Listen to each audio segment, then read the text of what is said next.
safely apply in certain prescribed situations, and which returns mind-bogglingly precise predictions that have been triumphantly vindicated by the data. But if you want to dig deeper and ask what is really going on, we simply don't know.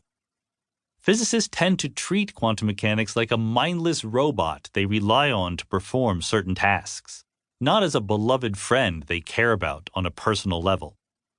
This attitude among the professionals seeps into how quantum mechanics gets explained to the wider world. What we would like to do is to present a fully formed picture of nature, but we can't quite do that since physicists don't agree about what quantum mechanics actually says. Instead, popular treatments tend to emphasize that quantum mechanics is mysterious, baffling, impossible to understand. That message goes against the basic principles that science stands for, which include the idea that the world is fundamentally intelligible. We have something of a mental block when it comes to quantum mechanics, and we need a bit of quantum therapy to help get past it. When we teach quantum mechanics to students, they are taught a list of rules. Some of the rules are of a familiar type. There's a mathematical description of quantum systems, plus an explanation of how such systems evolve over time. But then there are a bunch of extra rules that have no analog in any other theory of physics. These extra rules tell us what happens when we observe a quantum system. And that behavior is completely different from how the system behaves when we're not observing it. What in the world is going on with that? There are basically two options. One is that the story we've been telling our students is woefully incomplete, and in order for quantum mechanics to qualify as a sensible theory, we need to understand what a measurement, or observation, is, and why it seems so different from what the system does otherwise.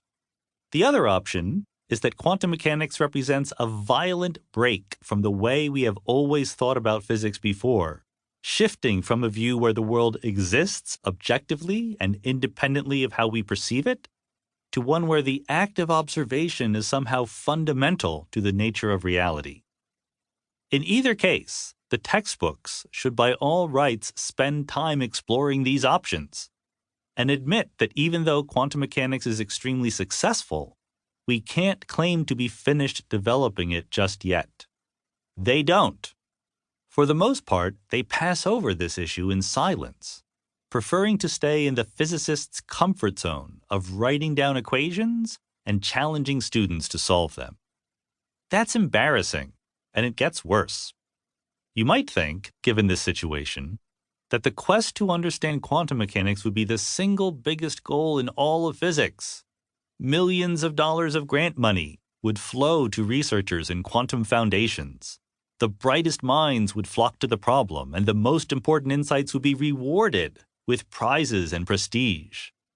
Universities would compete to hire the leading figures in this area, dangling superstar salaries to lure them away from rival institutions. Sadly, no.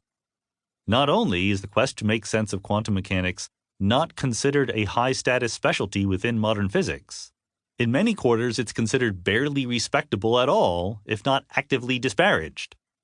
Most physics departments have nobody working on the problem, and those who choose to do so are looked upon with suspicion.